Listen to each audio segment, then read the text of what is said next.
What it do? Bed Sound Crew. Hey man, listen, today I'm here with every fight to make after UFC 302, Makhachev versus Poirier. So I'm going to be talking about what's next for Islam, if Poirier should fight again, what's next for Paulo Costa, Strickland, all that stuff. We're going to be going from all the fighters that I actually cared about from this card. So unfortunately, you're not going to be getting fucking Nico Price and Joe Solecki's next fights. I'm sorry to tell you that. There's no Mikel or Jacek matchmaking in this video. I'm sorry to tell you that. But I will be making some banger fights because on top of being the best predictor on YouTube, best purple belt on YouTube as well, best kickboxer as well at this point, I might as well take that title. I am the best matchmaker on YouTube. And you must have forgot, all right? So first fight I want to talk about was Grant Dawson beating up Joe Solecki. Islam Makhachev, I'm your replacement, all right? This guy has got so much aura. This guy was ranked in the top 10. He was supposed to be the next big thing at lightweight. Imagine hyping this guy up. Couldn't be me. All right, dude. But I think what should be next for him, let's do Grant Dawson versus Benoit Saint-Denis in Paris. Let me just say this about Benoit Saint-Denis, because I know some people are going to be commenting about this. Oh, Grant Dawson doesn't deserve it, dude. Benoit Saint-Denis murders Grant Dawson. Yes, he probably does. But listen, this fight makes more sense than motherfuckers out there being like, oh, we should do Benoit Saint-Denis versus Justin Gaethje. You should do Benoit Saint-Denis doesn't even deserve to fight fucking Dan Hooker. And I see a lot of motherfuckers talking about that. He doesn't deserve it, bro. It should be Moicano versus Hooker, alright? Jailton Turner can fight fucking Ignacio Bahamondes. And let's do Benoit Saint-Denis, this guy who's only beat Matt Frivola and fucking Thiago Moises and got to fight Dustin Poirier. I'm sorry, you don't get to fight up again. Better luck next time, buddy. You're fighting Grant Dawson. If you can't beat Islam Makhachev's replacement, I don't think you deserve to fight somebody that's on a win streak in the top 10. Call me fucking crazy. I'm sick of these aura merchants getting free fights up the ranking. So you know what, Benoit Saint-Denis, you can fight Grant Dawson. I think Benoit wins that anyways. I love that I go on this rant about this guy. I think he wins this. I think he's really good. I think he beats Grant Dawson.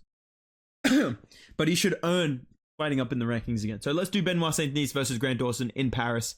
I think that's a fire co-main event to what the other fights I'm going to talk about later. Next up, Roman Kopylov got a very boring, I was going to say a huge win, but I'm not even going to lie. That was a boring ass fight. Got a win against Ciryl Almeida. Very, very disappointed in the performance of Kopylov compared to his usual style of fighting. I understand it's a pretty dangerous matchup, so I'm not going to hate on him too much. I think let's give him a more fun matchup in his next one. And honestly, I would love to see Roman Kopylov versus Gregory Rodriguez. I think this would be a sick fight at middleweight. I'm surprised this hasn't happened yet. And I feel like Obama versus Chase Hooper is just a lit matchup. There's a lot of meme potential in this one. And this is genuinely a sick fight. I think this would be a badass addition to like a fight night card. Maybe a co-main event to an Apex fight night if we need it. But we're getting rid of the Apex, which is fucking amazing. So, yeah, please put this on a good card, dude. Throw this on, like, the Abu Dhabi card. That would probably cheer me up from watching Nick Diaz versus Vicente Luque. But, yeah, let's do Kopylov versus Robocop. Make that shit happen, Dana. All right, dude? Now we're getting into the big boys, all right, man? Jailton Almeida. Frailton Almeida, this fucking guy. I can't believe I'm about to say this, dude. He was one of the only 3 fighters on this 12-fight fucking pay-per-view card who got a finish. I'm still pissed. It's the same day as 302 for me recording this. All right, I'm still pissed. He's one of 3 people that got a finish. All right, dude. And listen, when I look at the division, he hasn't fought many of the guys above him. He's fought most of the guys below him. All right, dude. I know that he lost to Curtis Blades. I know that he fought like shit against Derek Lewis, but realistically, he has 1 decision win in the UFC. That's his only decision win in his career was Derek Lewis. He was on a good win streak before the Curtis Blades fight, and if he had won the Blades fight, he would be fighting Aspinall for the interim belt. That is true. That is true. Okay? So, let's do what he asked for. Let's do Ciryl Gane versus Jailton Almeida in Paris. Alright, dude? I'm not going to ask you guys who was in Paris because last time I did that, trying to set up a fight, I almost got fucking cancelled. So today, you guys know who's in Paris. Ciryl, Gane, Jailton, Almeida. Let's put them in Paris. Let's have them fight each other in the main event. Tell me that wouldn't be a sick fight night, dude. Ciryl, Gane, Jailton, Almeida main event. Co-main event, Benoit, Saint-Denis, the Aura Merchant himself versus Grant Dawson. That's a sick card. Throw Morgan Charrier versus Jack Jenkins on there. You got yourself a fucking solid fight night, alright, dude? So, yeah, I think Gane versus Almeida makes a lot of sense. I like that he called out for that fight. I was expecting him to call out Curtis Blades for a rematch. I was going to be like, oh, for fuck's sake. But he actually made a really logical call out. Gane makes a lot of sense. It's either this or it's fucking Marcin Tybura, dude. It's either like that. That's where Gane is at. And Dana White has the fucking nerve to. I'm gonna make a video about this. Dana White has the nerve to get on the post-fight press conference and say Jones is the GOAT right now over Islam in the current pound-for-pound rankings because he beat Ciryl Gane. Can you fucking believe this guy? But regardless, Ciryl Gane versus Jailton Almeida makes sense. I'm going off on a bit of a tangent here, but I'm gonna do a video about that because that was bullshit. All right. As for Alexander Blobinov, as for obviously WMMA fighters, they get to wear t-shirts. I think this guy should have been wearing a t-shirt in that fight because that was fucking disgusting to look at, bro. This guy's a fucking blob, dude. This guy's ginormous. He's literally jiggling when he's walking down to the cage. He looked like shit, okay? He fought like shit against Jailton Almeida. He needs a little bit of a step down in competition. And you know what, bro? You know what fight? You know exactly in your heart what fight I'm gonna make, dude, alright? Let's do...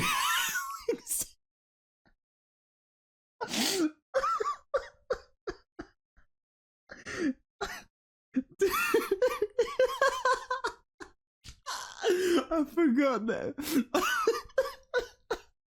I forgot the photo that I used to remember. Oh my god. I forgot the photo that I used to remember. Oh shit. Okay. Ooh, okay. Ooh, let's do Romanov versus Gaziev. I think that'd be a good matchup. You could put this on like an Abu Dhabi. Oh, Shamil Gaziev did say he has a fight in Abu Dhabi, so it might not be this, but maybe later in the year, in the October pay-per-view, let's do Romanov versus Gaziev. I think that'd be a good fight. All right, dude. I'm gonna get this off the screen. Holy fuck, I'm in tears. Let's talk about the main card, all right, man? Randy Brown versus Elizu Zaleski dos Santos opened up the main card. Actually a pretty good fight. I did hype up the matchup, and I'm glad that it delivered. Especially Randy Brown, I was pretty confident he was going to have a good performance, and he didn't let me down. I think it's time to give this man the test, bro. I think it's time to give this man the test, dude, all right? Let's do Neil Magny versus Randy Brown, all right, dude? The two lankiest motherfuckers in the UFC right now at welterweight. These two are definitely Sean Woodson maxing, and I think this would be a good matchup. I think this makes a lot of sense for both of these guys because Neil Magny, he's one of those fighters, if he wins against Mike Malott, you can't really fight him up. Like, he doesn't deserve to fight up against like a Wonder Boy or fight up against anybody really in the division, but you can't have him fight too low down. So I feel like Randy Brown, who's on the verge of being ranked, makes sense fighting Neil Magny. And this is a fight you can put on basically any pay-per-view prelims you want. Any fight night card. This is an automatic featured bout, co-main event, whatever you want, dude. These two will fight each other literally fucking anytime. So I wouldn't be surprised if this got added as like a New York pay-per-view MSG prelim fight. I could see this being like the early prelim headliner or just in the middle of the deck of the prelims in MSG. That's the kind of vibes I'm getting from this matchup. But I do think it'd be an interesting one. I'd like to see Randy Brown defend the grappling of Neil Magny. If he gets hugged into the cage, it's over for you, bro. But I think he can do well in this matchup. So let's do Neil Magny versus Randy Brown, dude. Moving on. What the fuck happened? Kevin Holland. I'm not talking about Alex Morono, Nico Price. That was a fucking abomination, dude. That was literally a fucking world star hip hop video. I'm pretty sure I've seen better fights on like the replies on Twitter. You know when you go on a tweet and there's just a random reply like, teenager knocks out stepdad. I'm pretty sure I've seen better fights in the replies on Twitter than fucking Nico Price, Alex Morono, dude. So I'm not matching those guys up. I'm sorry. I've got nothing to say. Kevin Holland at middleweight. Did he look good? Not really, but he got a good submission. You know what I mean? Like, he looked good, but he didn't. Like, he got a good win, but he also didn't. Like, because he got dropped. and he was getting kind of boxed up by Michel Olajaychek, and I don't like that he got dropped for the first time, and that makes me worry about what's next. So I'm going to find a compromise here for Kevin Holland. I am going to try and give him a matchup that he could potentially win, while also not the best matchup for him, and if he wins it, it shows he has improved. Okay, dude? Let's do Anthony Hernandez versus Kevin Holland. Now, do I think this is actually going to happen? No. Kevin Holland's probably going to randomly take a short notice fight at light heavyweight against Volkan Oezdemir or some bullshit. He's going to lose, and then he's going to get on the mic and just act like he doesn't care, and he's going to repeat the cycle of losing 2 more fights and then winning an easy matchup, then going back on another, random short notice fight. But if he actually commits to a schedule, let's do Anthony Hernandez versus Kevin Holland 2, Sphere pay-per-view, UFC 306, Mexican Independence Day. That makes sense to me. Kevin Holland with the cowboy hat. I can see him doing that. I can see the press conference of these two at the Sphere pay-per-view. Kevin Holland's got the cowboy hat on. Anthony Hernandez wants to get the win back. This makes a lot of sense to me, in my opinion. Two guys near the bottom of the middleweight rankings. Holland already has a win over him, so you can kind of justify making this matchup. And he did finish Michel Olajaychek pretty early. And Olajaychek was near the rankings. Obviously, he just lost to Michel Pereira, so he can't have been that far off the ranking. So I think Holland versus Hernandez at 306 makes a lot of fucking sense, dude. I don't know. As for the co-main event, what a week. Oh my fucking god, dude. This card, bro. Holy shit. Dana White actually got away with highway robbery by putting Makhachev Poirier on this card, because nobody's going to talk about how trash it was before that. Could you imagine if Islam had got that Kimura in round 1 and just finished him there? Oh my god, this would have been the worst. But the co-main event, that's what reminded me of that. The co-main event was fucking dog shit. And let me just say this, because some people reacting to my video were saying, oh, why are you hating on Strickland? It's Costa's fault as well. Costa's not innocent in this fucking scenario. They both fought like shit. Costa went back the whole time. Strickland did nothing the whole time until the last 30 seconds. They both fought like shit. They both fought like trash, dude. I'm not gonna lie to you, bro. Don't mistake me hating on Sean Strickland for that performance as me glazing Paulo Costa or not hating on Paulo Costa. I'm a generational hater, guys. Trust me, man. Trust me, bro. I'm shitting on Costa for that performance as well. And Paulo Costa, you got to fight up. You got to fight up twice. You fought Robert Whittaker, the chinniest middleweight in the top 5. You lost. You fought Sean Strickland, a man who fights like he has Robert Whittaker's chin, even though he doesn't. You lost. Now, no more fucking Dana White privilege, buddy. No more aura privilege, bro. It's time for you to fight fucking Michel Pereira, bro. It is time for these 2 Brazilian Zumba instructors to fight each other. All right, man? These 2 absolute giga chads who are 100% natty to fight each other. Put this on like a Brazilian fight night main event. Put this on a fucking Brazilian pay-per-view. You know what? Put this on the undercard to Alex Pereira versus Yuri Prohaska 2. I think this is a solid featured fight or co-main event to Alex versus Yuri 2. Maybe Alex versus Yuri 2 needs another title fight, like a WMMA title fight. Kayla Harrison, Raquel Pennington. Oh, that's actually a good card. Alex Pereira versus Yuri. Raquel Pennington versus... Kayla Harrison. Costa versus Pereira. Come on, dog. Come on, this is what I fucking do. So let's put that together. Yeah, you have to fight down now, bro. I'm sick of this guy fighting up. I wouldn't be surprised if his next fight is a title shot somehow, but if the world makes any sort of logical fucking sense, this guy's fighting Michel Pereira next. All right, dude? And as for Sean Strickland, I'm not going to try and bait you out like, oh, who's he going to fight next, dude? Here's the fucking thing, you guys, dude. I deserve a fucking title shot, dude. I'm going to be real with you guys. The Strickland Costa fight was so bad that I forgot that I literally was campaigning for Strickland to get an immediate rematch for the title. I will give him his credit. In my opinion, he beat Dricus du Plessis. He beat Israel Adesanya. He beat Paulo Costa. He's what, 4-1 in his last 5? And I'm sorry, he deserves a title shot more than Israel Adesanya. That being said, I'm going to be real with you, dude. Israel Adesanya is about to fluke plot armor his way to the belt. I know he's about to put on a random masterclass against Dricus and KO him in 2 rounds. So with that being said, Sean Strickland should get the next title shot. it should be Sean Strickland versus Israel Adesanya for the belt. But here's what I think is actually going to happen, dude. I think Izzy's going to win the belt. I think Strickland will get a title shot against him.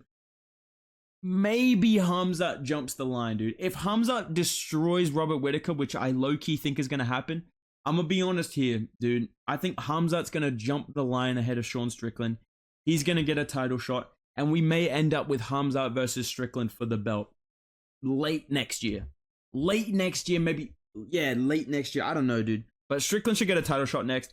He's either fighting Dricus, Izzy, or Hamzat for the belt next. That's genuinely what I believe happens. If Robert Whittaker wins, Strickland's getting an immediate title shot. This dude better be praying that Robert Whittaker wins, because if Robert Whittaker wins, Strickland's getting the title shot immediately, dude. But yeah, give this guy a title shot, man. Last one to talk about. Islam Makhachev called out Mumblemouth Leon Edwards. And listen, dude, would I like to see my boy Islam go on a streak of beating Dustin Poirier and then Leon Edwards? You know I would love to see that. You guys know I would love to see that. But I'm going to be real with you, bro.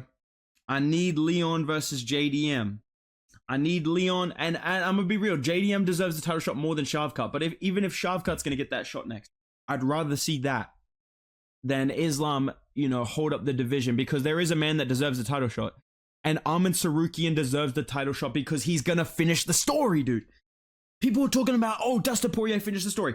Tsarukyan's going to finish the story, bro. This 5'7" raging anger issues man, who is low-key one of the funniest guys in the UFC. I'm going to give him some credit. I think he's the man to beat Islam Makhachev. And I need to see this matchup. Abu Dhabi pay-per-view, October. Book this shit right now. I think Armin's the guy. I really think Armin is the guy, and people won't agree with me because of the matchups that they've both had. But when I watch Islam Makhachev struggle to take down Dustin Poirier and struggle to finish him in the grappling, I can't help but feel like Armin Tsarukyan already proved he can beat Islam Makhachev, or he has the skills to do it if he's on full camp, if he's improved, which he has. He can scramble better than Dustin Poirier. He has better submission defense than Dustin Poirier. He was outboxing Charles Oliveira just as cleanly as Islam was, if not a little bit cleaner. I'm not gonna fucking lie to you, dude. He axe kicked Charles Oliveira. He outdamaged him in the grappling. He survived a guillotine from Charles Oliveira. I think on a full camp, Armin Tsarukyan can win a decision, and he can cause more damage to Islam Makhachev, who, when he has a tough fight, what does he look like? Cuts under his eyes, bruises on his face, bleeding from his fucking forehead. You got to admit, dude, Islam Makhachev usually visibly looks a lot worse after a close fight.